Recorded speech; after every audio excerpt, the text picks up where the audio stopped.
Why do they do this? A beautiful evening at a prestigious art gallery.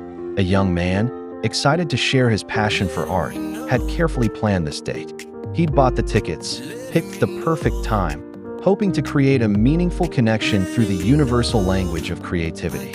But as they walked through the gallery, something uncomfortable began to unfold. His date, instead of engaging with the art or appreciating his efforts, started making snide remarks. "This is what you call a date," she scoffed, eyeing the paintings with disdain. "I can't believe you'd bring me to something so cheap." Her words cut through the quiet atmosphere of the gallery like sharp glass. She continued her barrage of criticism, not just about the venue, but about him personally. "You clearly can't afford a woman like me," she declared, making no attempt to hide her disappointment. Then they came across a particularly striking painting. While he stood there, appreciating its depth and meaning, she laughed mockingly. "This looks like something a child could make," she said, rolling her eyes. "What a waste of wall space." The irony of what happened next was almost poetic. A well-dressed man approached them, and her entire demeanor changed.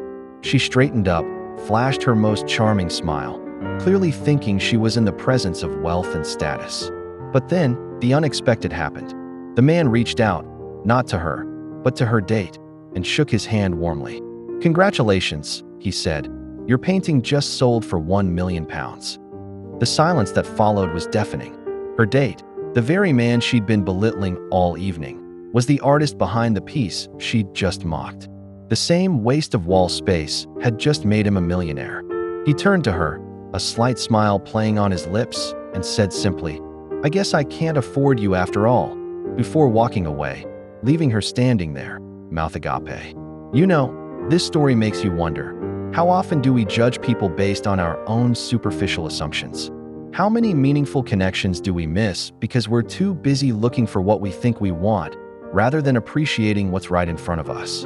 What would you do if you were in his shoes? Would you walk away too, or would you handle it differently?